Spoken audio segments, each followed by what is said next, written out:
everyone, and welcome to the Sporting News Countdown of the greatest T20 players in the world, the T20 greatest. With the T20 Men's World Cup coming up, we thought it would be a good time to have a look at who has set the game alight in the reasonably and relatively short history of T20 cricket. So to discuss the T20 greatest, we're actually lucky enough to be here at the Oval. It's the beautiful committee room at the Oval. We're fortunate enough to use it, and it's very classy and stately and historic, which maybe makes it a bit incongruous for discussing the newest, flashiest form of cricket. But we're very grateful to be here, and it's a place that's seen some fantastic T20 matches as well in its time. And I'm very happy to say we have one of the game's favourites, certainly.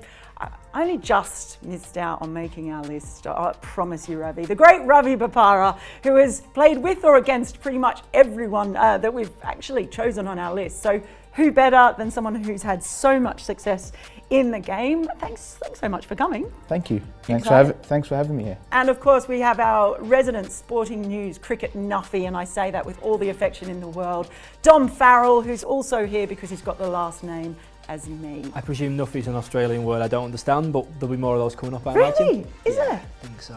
But, you know, it's... Do you know what nuffy is? Yeah. Cricket breaking the language barrier, sort of. I don't know. Okay, well there's one. Or maybe it's been a northern, I don't get it then. No, it's like I like to think of this as encompassing everyone from around the world. We can call you an anorak if you like. I will go with nuffy. Good start. So how do you even get to a point where you can rank the top 20s? It's certainly not easy. And we basically canvassed some opinions around the Sporting News offices, both here and in other countries around the world, and came up with a long list, which we then had to whittle down to 20 players. And that in itself was almost impossible as well. But we've then got some input from Ravi. We've kind of averaged it all out, and this is our starting point for the discussion. Let's get stuck into it. We're going to start with our 20-11 players. At number 20, we have Jasprit Bumrah, he's still young in his career, let's face it. So I'm sure he's going to be a lot higher at some point if you to look at this later. At 19, Shane Watson, the Australian all-rounder. At 18, the wonderful Umar Gul from Pakistan, one of the most brilliant Yorker bowlers that T20 cricket's seen. At 17, we've got Owen Morgan in there, who might be an interesting choice having him in there, but I guess as much for influence as a captain in certainly changing the way, and he's up there as one of the highest six hitters in the game, which sort of surprised me in internationals, which you might not necessarily have thought. Shahid Afridi, one of the all-round greats by any measure. Glenn Maxwell comes in at number 15. MS Dhoni from India. Some people might think he should be a bit higher. We'll see what you guys think. At number 13, David Warner, the Australian opener. And then at 12, one of the West Indies greats, maybe a bit low on this list. We'll have a chat about that. Sunil Narine from the West Indies. And at 11, one of the first real superstars of T20 cricket, Brendan McCullum. Okay, so Ravi, to you first of all, anything that stood out to you as far as those players being in the mix from 20 to 11? Yeah, I mean, Bumrah being at 20 I think is too low for him, because he's probably the best T20 bowler in the world right now, and for him to be sitting at 20 seems a bit harsh. But then again, he hasn't done it for as long as some of those guys who are before him as well. So the other one I notice is Sunil Narine. For me, he's got to be higher than 12. He should be in the top 5 or at least in the top 8. Okay. For me, because his impact on the game is phenomenal. His mystery spin, he goes at sort of 5, 6 and over in IPL cricket. International cricket, okay, he hasn't played too much international cricket, but any other league that he has gone to, and he has travelled. He has done the leagues, he's done the circuit, he's done Bangladesh, he's come to England, he's been Big Bash, he's done them all, pretty much. And he's had a good record everywhere he's gone, he's made an impact. And then put the ball aside, his impact as a batsman. Which sort of came later almost, didn't it? After he became recognised for his bowling. Yeah, and his batting, he's won games with the bat alone. Anything stand out to you about some of these players, Dom? I just say, Ravi, it's great to hear you talking about Bumrah because he's got 255 career wickets in T20. Yeah. You're still ahead of him on 258, so that's the next thing he's got to achieve, obviously. That was one thing that stood out when I was looking at his numbers before. The two guys I want to talk about on that 20 to 11 ranking we've got is we were concerned about recency bias a little bit in this. Now maybe we've gone too far the other way with Bumrah, but Umar Gull, I think it's easy to forget what an absolute phenomenon he was in the very early days of international T20.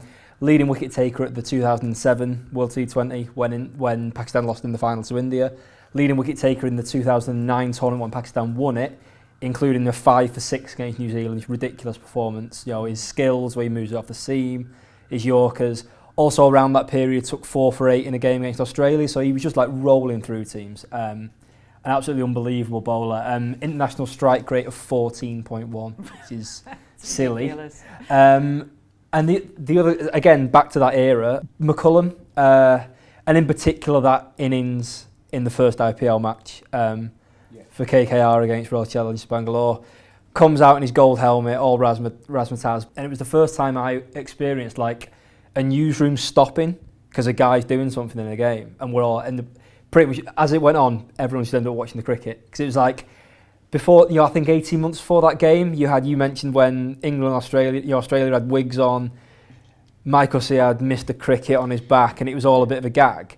This was a guy becoming one of the best players in the world, producing his defining innings, and it was like, this is about a little bit more than money and showbiz. This is like the pinnacle of the sport right now, and McCullum was doing that. And I think McCullum playing that innings on that occasion, I think, just changed everything for T20. This is really funny for me because yes, that was one of the defining ones for me. Oddly enough, he had another defining role in putting T20 on the map in a completely different way, and that was in the first Big Bash when Shane Warne described how he was going to just slide one through a bit quicker because he thought he might go at him again, and he was on the player mic at the time. He did exactly what he said, and he got McCullum out, and it was just that moment of TV where you were suddenly brought inside the mind of Shane Warne and how it worked within a game. So it's really funny because that in Australia was what absolutely skyrocketed the Big Bash to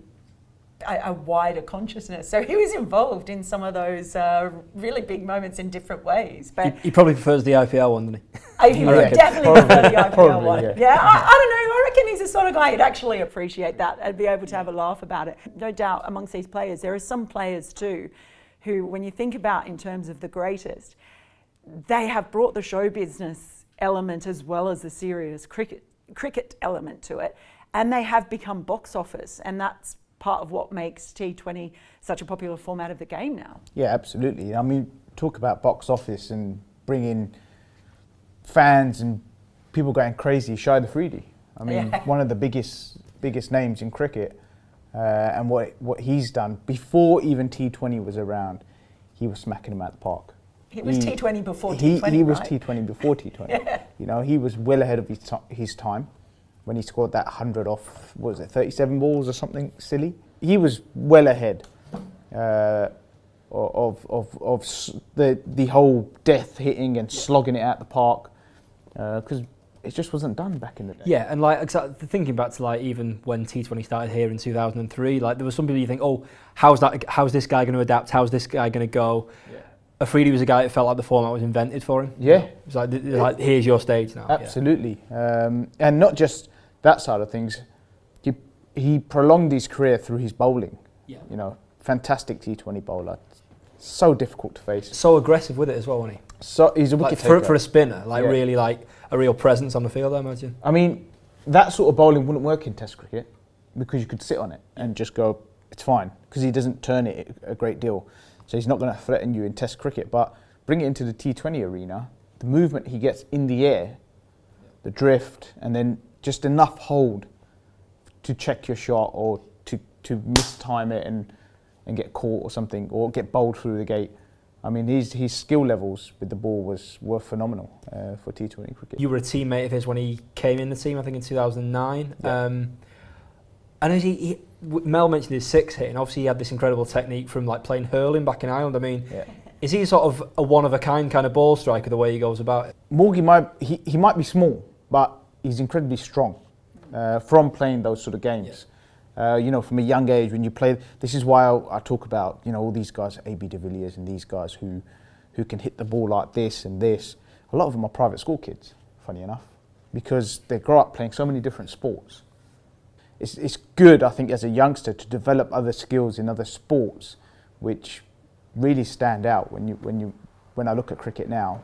Every time I see someone reverse sweep a six or something, I say, "What school did you go?" It's always a private school.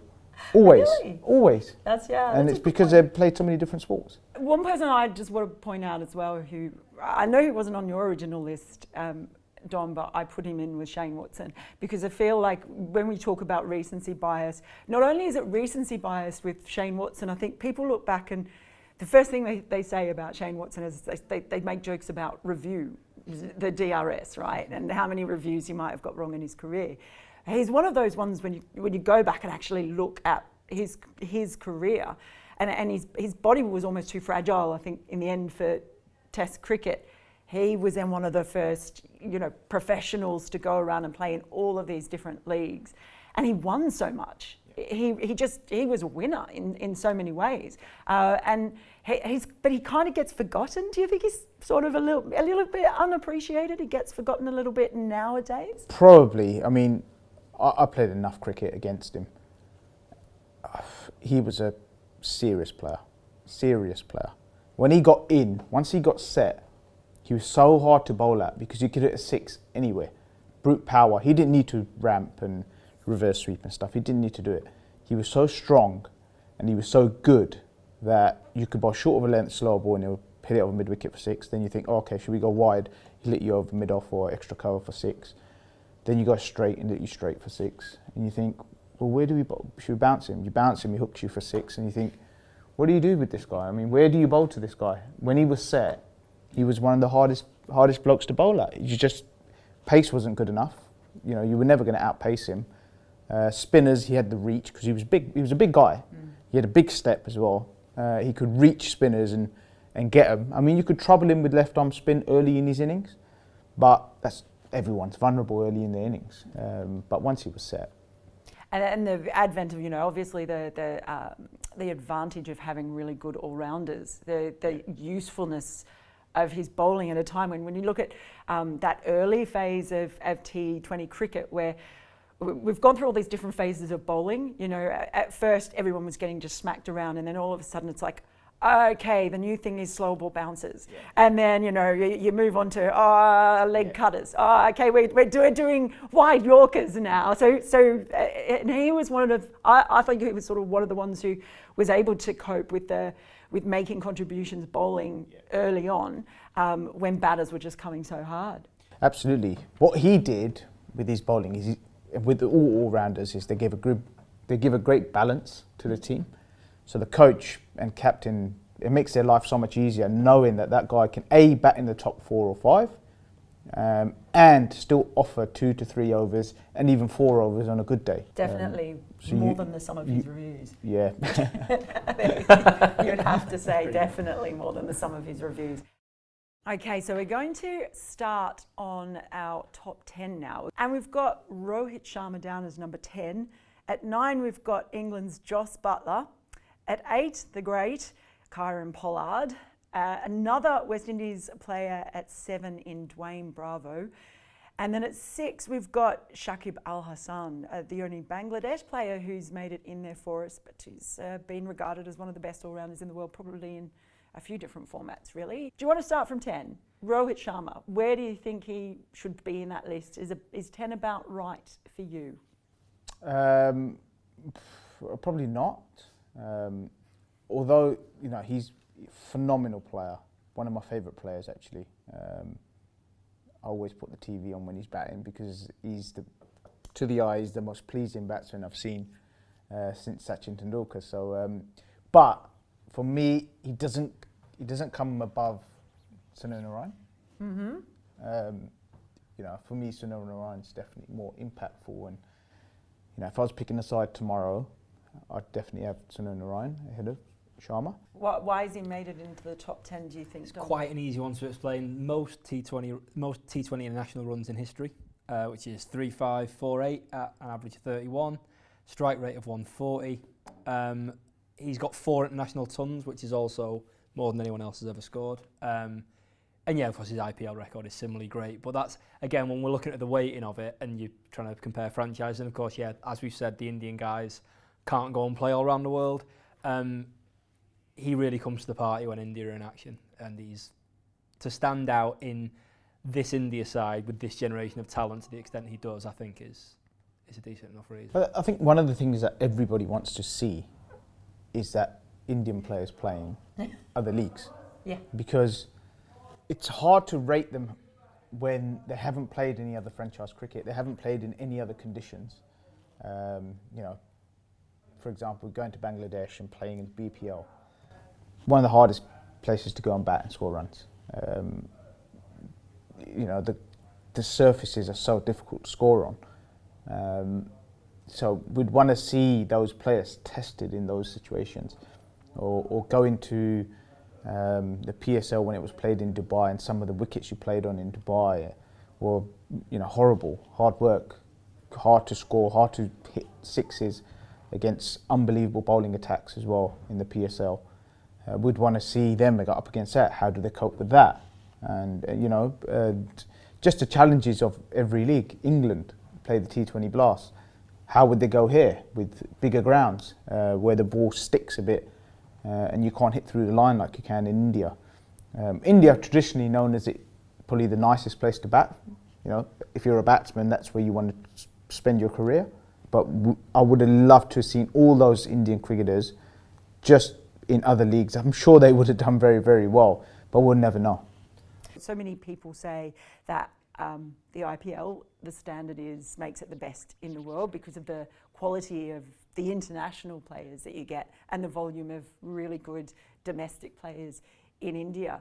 But do you think people forget that perhaps there's that mitigating sort of circumstance of only seeing them play in that one type of situation in T20s? Because their record in T20 World Cups hasn't been great for a long time, which seems surprising for a lot of people because it's sort of coincided with the creation of the IPL. Yeah, I know, it's a tough one. I remember saying in the recent World Cup that they crashed out of, that they had almost not moved with the times a little bit.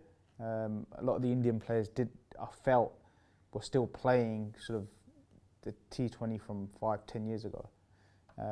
Whereas everybody else who have been to all the other leagues around the world had pushed ahead. At number 9, we've got Jos Buttler. How do you feel about him being in there? I mean, he's kind of almost the baby of the players like the Gales and the AB de Villiers or whatever, sort of have paved the way for someone like Jos Buttler, who's then just taken it to extreme levels, it seems. Yeah, quality player. He's a match winner, isn't he? He's a match winner. He bats in the tops. When he bats, for me, when he opens, is when he's at his best. That's when you're going to get the absolute best out of him.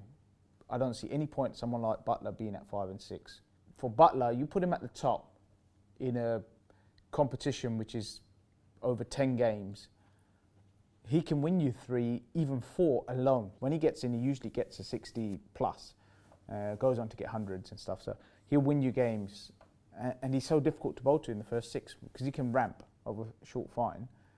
Bowlers want to hit hard length and he's going, okay, that's hard to score off that way, so I'll just go that way and just ramp you. And now what you're going to do, put your fine leg back, deep square back. Now every other position in the field is open to him, which he can hit to. That's what makes him, for me, one of the best T20 players that has come about. The numbers back that up, Dom? Yeah, I mean, in particular, like Ravi was saying, over a shortish tournament, and maybe the IPL is too long a tournament, but that's probably a different conversation to have. But he went absolutely nuclear in the IPL this year. That he had 4 centuries, 4 50s in the tournament, averaging 57, strike rate of 149. It's just like ridiculous. It's like it's like I'm making up numbers, but that did happen. One of the things that I really like about Josh Butler, and I think this comes from what Ravi mentioned, like confidence that he knows he can score everywhere. The amount of times I've heard a commentator go when he's got like say maybe 2 off 6 going, oh, this isn't a typical Josh Butler start. Well, no, he will always have a look. He's so confident to think, I can have 4 or 6 balls here because over the next 10, I might score 30 runs. The classic cliche of like a player that empties bars wherever he bats, you always want to turn the TV on when Josh Butler's batting. He's incredible. He also has the distinction of being the ultimate example of, talk quietly and carry a big stick, because he has the softest, gentlest voice that you can imagine, and nature as well off the pitch, and is absolutely brutal on it. So massive contrast, and certainly someone, when you look at, I know it was in ODIs as well, but that's somewhere where England just really went to town in 2016 after the World Cup and the white ball revolution. He was a massive part of not just ODI but T20 white ball revolution in this country, I think, as well. Above Butler, we have Kieron Pollard.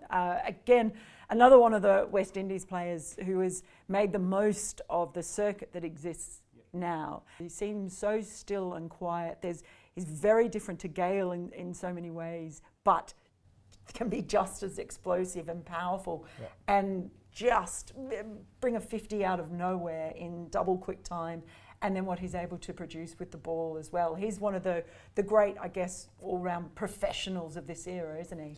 Absolutely. Pollard, Bravo, they're together, I think, definitely warrant those positions. They're the icons of T20 cricket, and they've done it over 500-600 games. No one's done it over 500-600 games. Only they have done it over 500-600 games, and still performing from game 100 to 200, and still performing at game 500 to 600. I mean, longevity is a massive factor, in my opinion, because over that time, imagine how many people are watching you and coming up with plans to stop you, and then you've got to develop new skills to combat that.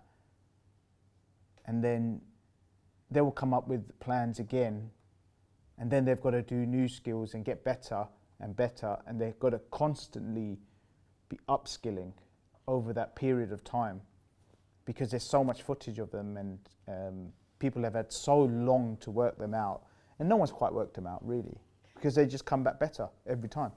And I mean, the impacts they've had on the teams that they've played in, Pollard for Mumbai, Bravo for Chennai, in international cricket as well, all the leagues, they've done it across all the leagues. All the leagues they've performed in. They've been great performers in all the leagues.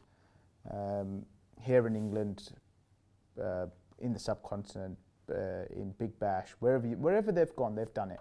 And for me, that's a massive tick, and that's why they deserve to be in the top 10.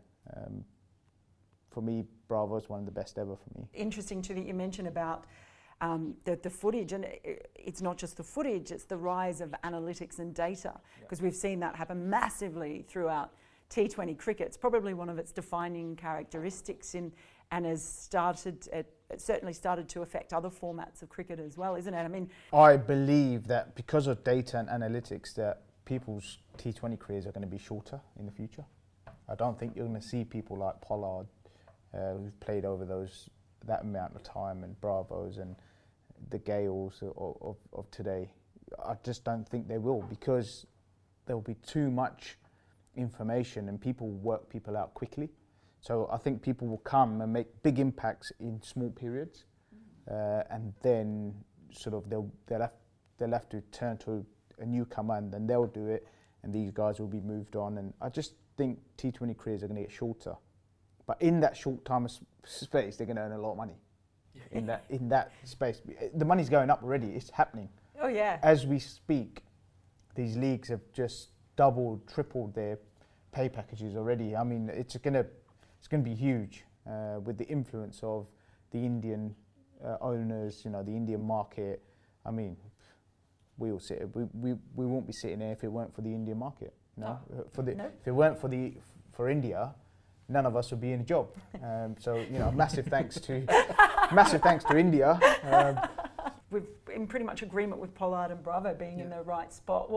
What stood out to you about their careers, Dom? Pollard is the only guy to have over both 300 wickets and 10,000 runs in T20s. He's got 11,800 in T20s runs at a strike rate of 151, so it's like he's never hanging about. And to have that strike rate over that volume of runs is just pretty absurd. So hard to bowl at, by the way. Yeah. So hard to bowl at. If you want to bowl a bounce rate, you've got to get it very high. You can't bowl it there because you'll get it. And he doesn't even need to get it really to hit it for 6. He just needs to get half a bat on it and he'll go for 6. And then you go full. You don't want to go full because he can smack you so far. And then people go wide, but he's got such long reach that his bat actually goes outside the wide line. Right. So you can't get away from him really. So No escape. ridiculously hard to bowl at because he can check you for 6. He doesn't have to hit it hard like the rest of us small guys who have to swing off our feet. He can go, oh, I've been done there, but I'll just go like that. So he just does that and it goes for 6. So And it doesn't even look, it never looks like he even puts much into it. no, right? it doesn't look violent, but sometimes when you hit, if you're out on the field, you can hear the bat swing. Yeah. It goes, Really? you can hear it. And there's not many people you hear the bat swing from. He's one of them that you do. Wow. That's incredible. Yeah, so I mean, obviously it's Kyron's batting that takes the attention, but he's chipped him with a lot of valuable wickets. I mean, as someone who grew up watching cricket in the 1990s, I do feel a bit funny when a massive West Indian's running in bowling 65 miles an hour. It's like, bend your back, mate. Yeah. But, you know, works for him. Fair play. Bravo is bowling is the dominant thing. He's got the most T20 wickets of all time on 607.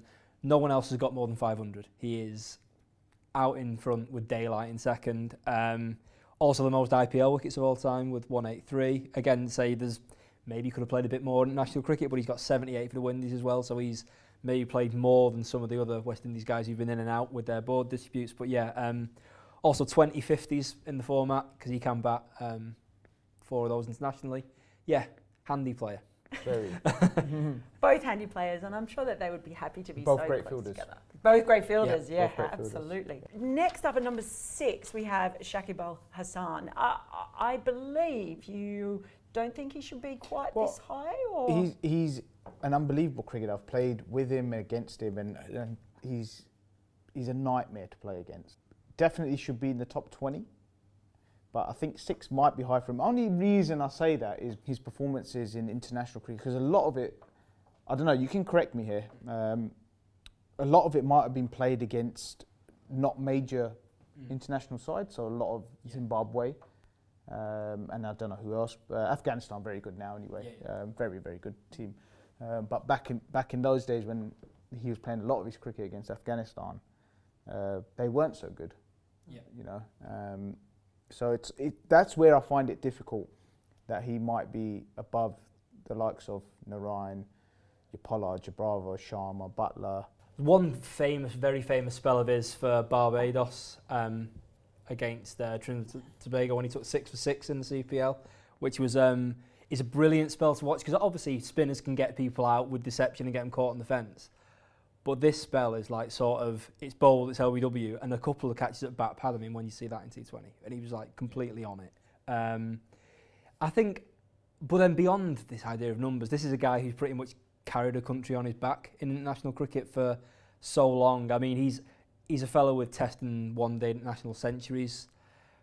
His batting isn't as to the fore in T20s, but he's still got 10 international 50s. Yeah, I think it's the thing that we're talking about a lot of guys from heavyweight cricketing nations. I think even though it's cricket mad, Bangladesh aren't that in terms of their results. And I think in the context of him playing in that team coming from Bangladesh and getting the returns he has done, I think it's pretty credible. He's a genius with what he does. Like, if I get technical, you know, someone who can turn the ball from bowling with such a low arm, to get his wrist in a position to, if he wants to skid it on, he can skid it on, or do that with his wrist and get the ball to hold and turn.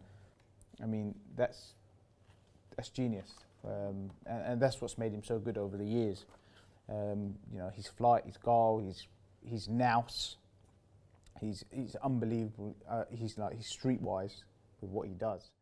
Okay, it's time for our top 5. So we're getting to the really difficult point of this because I can tell you we all had different top 5, slightly different in the placings. At number 5, arguably one of the most popular players to have ever played the game, but he backs that up with a lot of talent, and that is Virat Kohli, Virat Kohli is an interesting one, isn't it? Because there's no denying the absolute brilliance of his batting.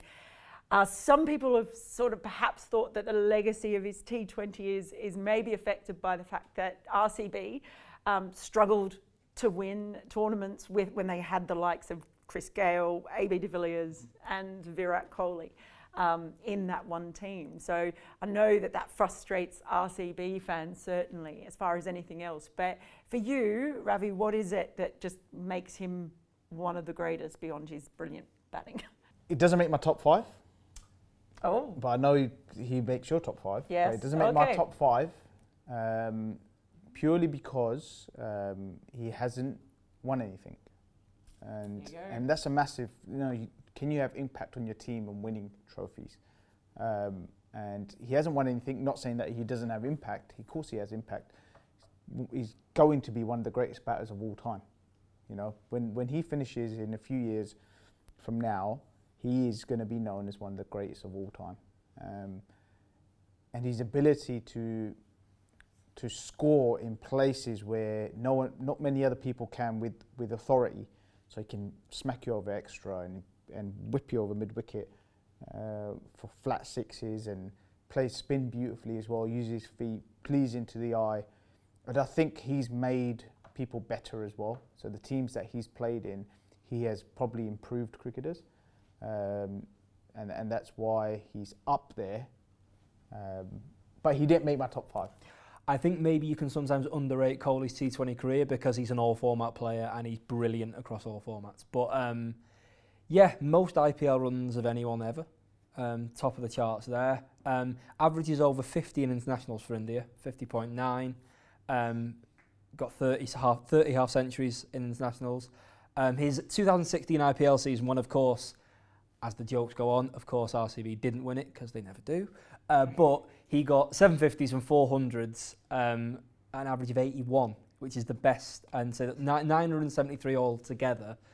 It's the most prolific IPL season in history. And you would think there'd be someone like a Gayle or maybe Butler last time around. He's probably the most accomplished batsman of all time. One of the most accomplished batsmen of all time, to do it in all 3 formats, have great records in all 3 formats, shows his level of skill and batsmanship. He has got the art of batting. He knows the art of batting. I don't want to say he's mastered the art of batting, but he almost has. So yes, he's unbelievable across all 3 formats, but we're talking about T20 alone here. And that's why he probably doesn't make my top 5, but he's up there. He's close around that sort of 10, 11, 12 sort of area. Someone who's come in at number 4 now.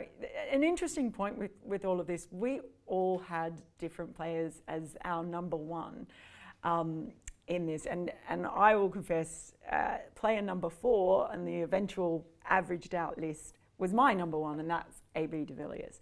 And the reason I went with him for number 1 is I sort of see him as a player who did things that just really hadn't been done. When you look at trailblazers, we talk so much now, it's almost become a cliche to say that someone's a 360-degree batter. And for me, he was one of the first ones who was genuinely able to do that on a string, on call.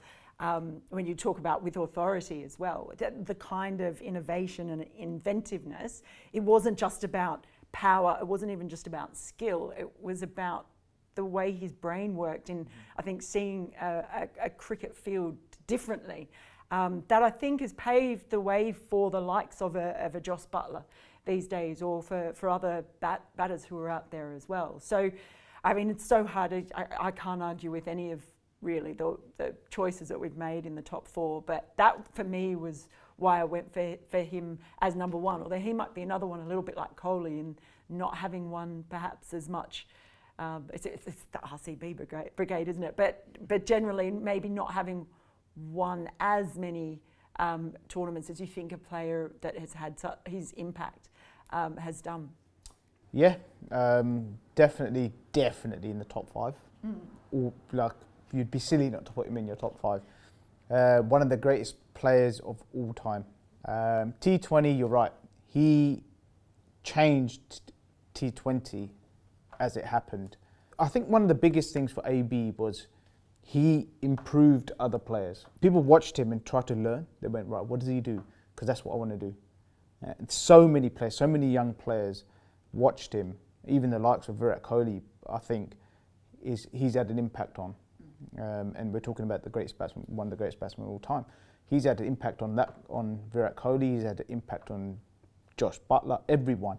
And if you talk to any bowlers about AB de Villiers, he's one of the hardest batters to bowl at because he's so good. He's so good. He can hit you anywhere, front foot, back foot, play spin well, can hit it at the park, and if he wants to, can play an innings that's if it's required on a difficult wicket, low-scoring match, he can still knock it about and show his skill as a batsman. So I love it. I've learned a lot from AB de Villiers. I must admit, there's been days where I've just gone, right, I need to watch this guy and analyse him and see what he does and what can I bring from his game into my game. And when you do that to a player, then you're having great impact. And he's had massive impact across all batters in T20 cricket. Yeah. How did you feel about him? You had him a bit further down than me, Dom, but... I thought I had him at 4, so... Yeah, that was a bit average shows I'm right. It's weird with AB as a T20 player because the T20 innings you think of for him, it's not a T20 innings, he just did it in a 50-over game. Yeah. That ridiculous record-breaking knock against West Indies where So it contains the fastest 50 in ODI cricket, 16 balls, fastest 100 of 31 balls, and he was then out for 149 or 44 balls, so he's just dealing in 15-ball half-centuries. An innings that shows the impact that T20 has had beyond the format, changed the game. That innings doesn't happen without T20, and for AB de Villiers to have the skills to bring what he does in T20 to a longer format and do...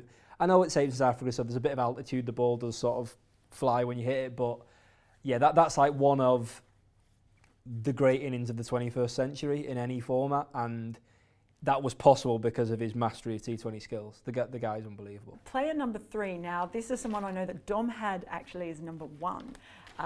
So interesting. He's come down a little bit on the average, but still, certainly you'd have to say Afghanistan's greatest player so far that we've seen on the international and T20 circuit stage. But it's Rashid Khan, favourite around the world. Incredible spinner. He's an economy rate. I'll go to you first, Dom, because you did have him as number 1. But his economy, his strike rate, just crazy numbers. Yeah, it's brilliant. Because we talked about this a little bit with Shakib. Ravi was saying, would have played against lesser nations and maybe you'd fill your boots there.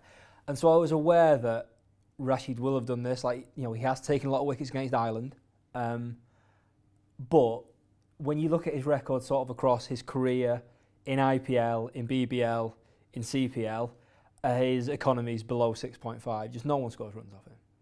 Can't get him out of the way. He's got 476 wickets overall in his career, 116 in T20 internationals. That's second of all time on both those lists. 112 of those in the IPL. There are 1,800 wicket bowlers in the IPL. He's got a better economy than all of them. And yeah, it's just an incredible story. It's for a guy from an associate nation, as they were when they started playing. And not any old associate nation. We're not going to delve into geopolitics, but to be an elite sportsman from Afghanistan at this moment in time is incredible. He's a trailblazer, and he's the sort of guy that, we look at Test cricket and the resources you need to play that.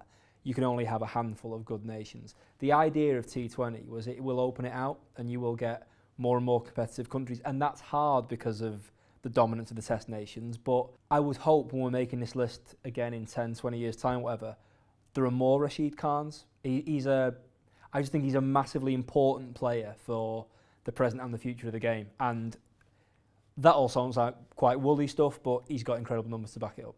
Yeah. How do you feel? Totally agree. Unbelievable numbers. Had the pleasure of playing with him, against him. Incredible bowler. To come from this, I think the story is important as well. I think that adds to the whole thing. The story coming from Afghanistan where it was tough, and to just come out and be a superstar the way he has, and he's almost brought a skill to the game where a lot of other people are starting to do. Bowl fast leg spin. Yeah. You know, bowl it fast and have it turn either way enough to trouble batsmen.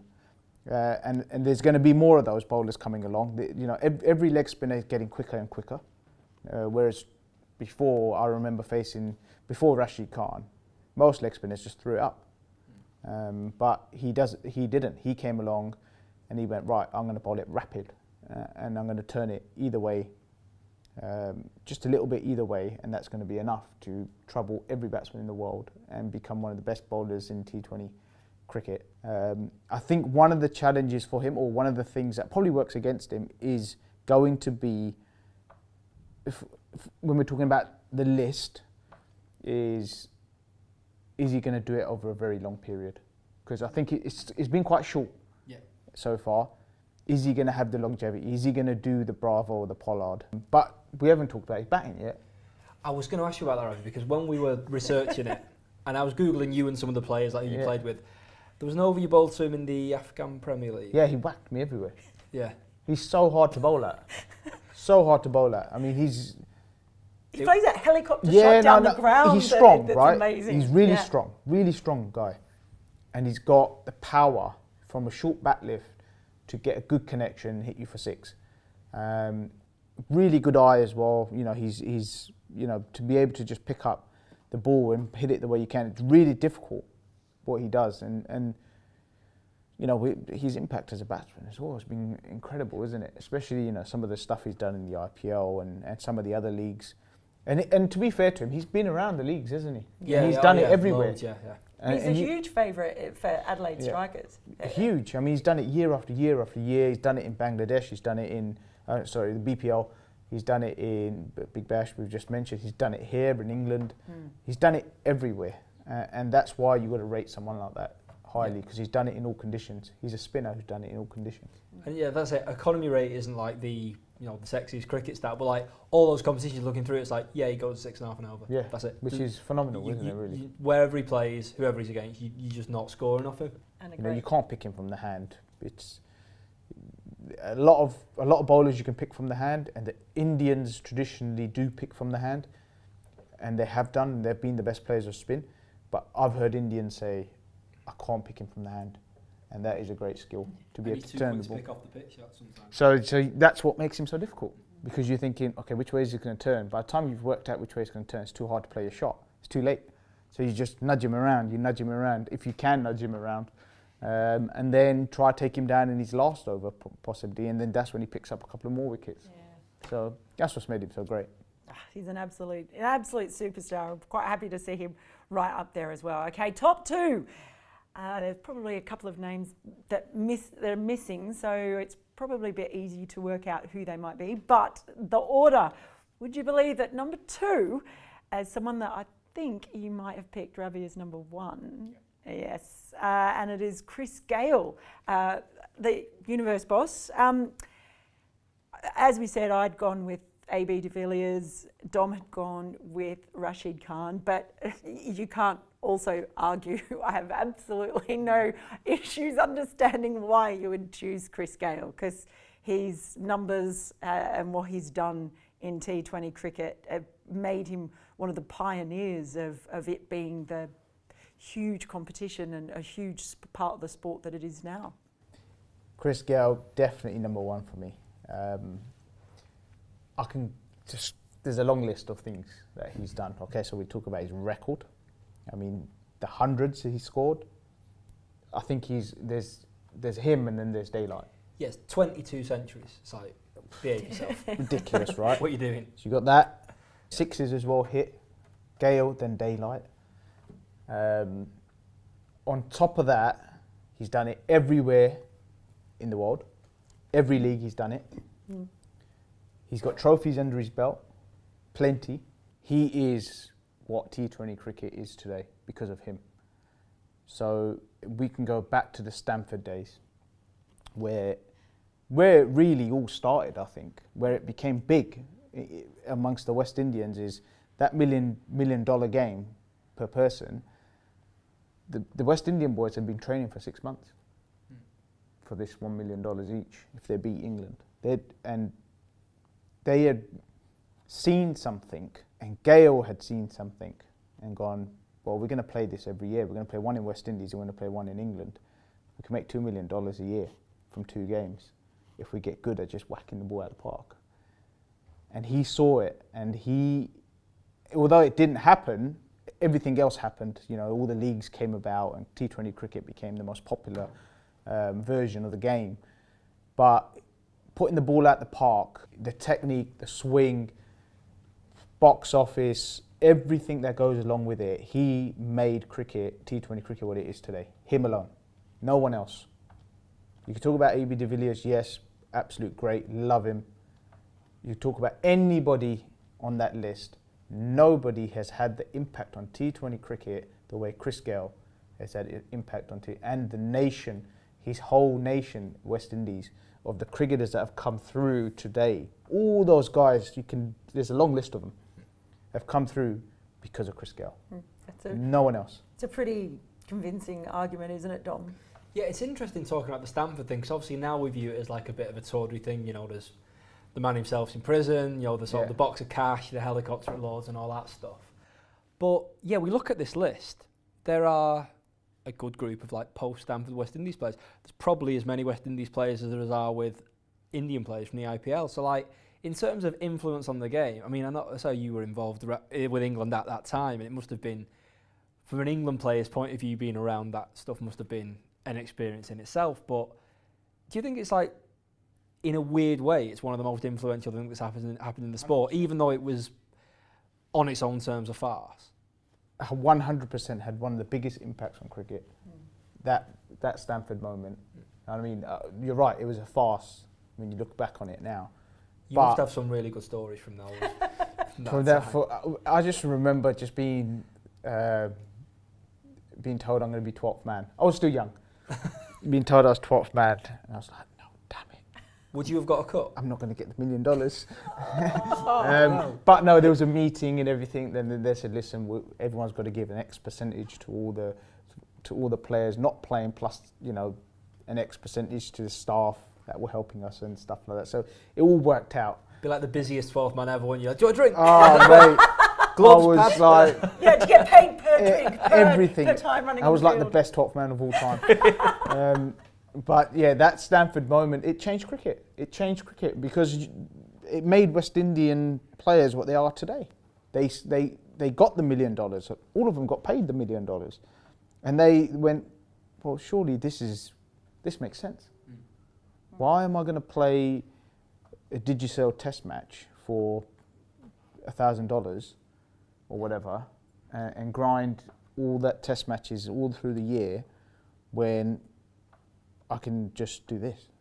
And I looked at them and I went, are they so big? They've just grown. They had all just grown, like chest out here, arms out here, all of them, just out of nowhere. And I just remember just thinking, I saw these guys a year ago and they all just look massive now. And speaking to Gayle and these guys, they made it a priority to get massive in the gym, so they can handle bigger bats and swing harder and put the ball out the park. They knew what they were doing. And that's why they, for me, are the best T20 players of all time. A lot of them are, and I think they'll keep coming from there. And that's why Gayle, for me, is number one, because he influenced the whole game. He made T20 what it is today. It's a pretty hard argument to disagree with, I would certainly have to say. The guy who's ended up as number one on our lists based on averages, he was actually number two for each of us. So it's sort of like he's ended up being up there, I guess by virtue of the fact that we've had different thoughts about number one, but he is an incredible player. To see Lasith Malinga at the top, the great slinger, the Sri Lankan who has just won so many things. When you talk about players who win things, I'll admit to you, I've got a bit of a bias when it comes to greatest, because if I was actually going to choose a T20 team myself, if I had the money bags, I'd be really tempted to go for the bowlers that I want first, just so that I could get exactly which combinations, variations of spin, left arm, right arm, all of that. because I think there are now more players who can hit big and score quickly. I think it's a rarer beast to have bowlers who can actually win you matches. And we've seen he's not only won matches, he's won whole damn tournaments. Lasith Malinga, he was number 2 for me. He was number 2 for you. What an incredible bowler, and was still doing it right to the end. Death bowlers win you competitions. They win you those games, those close games. You know, it could be 7 off the last over. They can win you that game, or the team needs 12 off the last over, and you just think, oh, well, this is over. They're not scoring it off him. There's no chance you're scoring that off Malinga. I mean, to have that safety net as a captain, as a coach, as a team, to know that Malinga's going to bowl you 12 balls at the end, you know, at the last 24, he's going to bowl 12 of them. They're probably only going to go for 12 runs. So you just got to hope that you've got another good death bowler at the other end. Trophies he's won, the invention of that low arm. Yeah. I mean, there's been bowlers come along now who just want to bowl with a low arm. You know, he's the slower ball, he had to go with it. Unbelievable slower ball. He bowled at pace when he needed to bowl at pace, and his ratio of hitting the hole, the block hole, it's got to be the highest of all time. Yeah, I was reading a thing about him, and this would be when he first got in the Test team. I think they were playing away in either New Zealand or South Africa, and the opposition players asked the umpires to change the colour of the trousers because they were losing the ball. Because he was so low down, they got the umpires changing to white trousers. What's he like to face? Because it must be unlike anything. I remember the first ball I ever faced of him was at, I think the first ball I ever faced him was at Worcester in the Red Bull game. It was a tourist match, Sri Lanka were touring England, and he just ran up, and I was aware of him because I was, you know, everyone has been talking about him. Like, there's this guy who bowls like his arms down here, and I was like, okay, well, we'll see. And I just remember him running up and the ball came over, and it was like a little blur. And I remember just getting the bat on it, and it went through the covers, and I was like, that's weird. Never seen anything like that before, nothing like that before. And everyone was saying, look, his arm's going to come from the umpire's head. Just keep an eye on the umpire's hat or something like that. It's going to come from there somewhere. And it was just really weird, and it was really hard to get used to. And there's only, you know, as time went on, I sort of worked out, you know, you got to be different against these guys. You can't. I felt like I couldn't bat on the stumps to him. I had to bat outside leg stump to him because his angle had already changed. If I was standing on the stumps, his arm was coming directly from stump to stump, which is what you don't want as a batsman because it turns you around. Yeah. You know, the ball's starting, it feels like it's starting that side of you, so you turn around, and once you're open, now you're in trouble. You know, you've lost all your position, your power, everything. You had to work that out to be able to play Malinga at least a little bit, you know. You had to come one side of him. So I started standing outside leg stump to him and thinking this is the only place I can stand and play him. But he was just ridiculous. Like, the fact that no one else can do what he did. Like all fast bowlers, he loses a bit of pace towards the end, but arguably his best international performance was in September 2019 against New Zealand, who obviously have just lost the World Cup final to England in 50 over, so a really great team. He took 4 in 4 balls, 4-ball hat-trick, and the guys he got out were Munro, Rutherford, de Grandome and Ross Taylor, so all pretty handy. And yeah, you watch footage of that spell, it's like there's no chance. He's bowling you or he's trapping you OBW, and that's what's going to happen. There's another one is for Melbourne Stars, where he went to like the home of fast bowling at the Wacker. Took 6 for 7, 107 international wickets in T20s, which is 4th of all time. 390 in his career, which is 6th of all time. 170 in the IPL, which is second behind Dwayne Bravo, we talked about. Difference with the RCB boys we've been talking about, he won 4 IPLs with Mumbai, which is a big tick in the box. But also when Sri Lanka won the World T20, I was surprised to look, he only took 5 wickets in that tournament in 6 games. But he went at 6 and over. So like Ravi was saying, like his death bowling skills, like, even if he wasn't getting people out, he's not going anywhere. And like that's, yeah, people do just think of the Yorker, but the slower ball's unreal as well. And like you saying, the slower ball from that trajectory, I imagine, is just even harder. I think T20 did for Malinga is it showcased his versatility maybe better than any format. In those 4 overs, he'd go through the repertoire, and it was all just a nightmare for batsmen. And 6 and over as well. Remember, he's bowling 12 balls in the power play when the field is up, and then 12 balls at the end. Yeah. Like the 2 most brutal places. to bowl, and he's going at 6 and over. I mean, that's ridiculous. I mean, that's game winning. I mean, he's 10 runs, 15 runs better than any other bowler on planet Earth already. So you're already ahead of the game by having him in your side. And I just remember, you know, when it was Malinga on, and you just went, well, you just knew you could. He was a banker, wasn't he? Yeah. He was a banker every single time. You just knew Malinga's going to perform. What a bowler, and what a man. Exactly. What a man, what a hairdo. Yes. Well, that also gets absolutely extra points. It's a batsman's game, isn't it, T20? And also, pace bowlers can go around the park so easily. For a guy to do what he did in this format as a fast bowler, he's one of a kind. How would you be able to be better? How would you be able to compare people now in 10, 15 years' time? Because people are going to score at higher rates, right? So how are you ever going to know if there's a better T20 bowler than Malinga ever? It's hard, this is about recency bias. This goes back to the recency and also, bias if what you say is right about the longevity of careers, if his body gets back right, Jofra Archer looks like the archetype fast bowler for T20. Can do everything you need, but he's never going to play the volume of cricket Malinga did. And I know Malinga and Umar Gull, to go right back to the start of the list, they were contemporaries once, but Lasith was still playing in 2019, 2020. How do they compare? But I think that's another thing that makes him a good number one, is people were scoring at different rates at the end of his career than they were at the start, but he was still just as lethal. Yeah, that just shows his greatness. Yeah, it does indeed.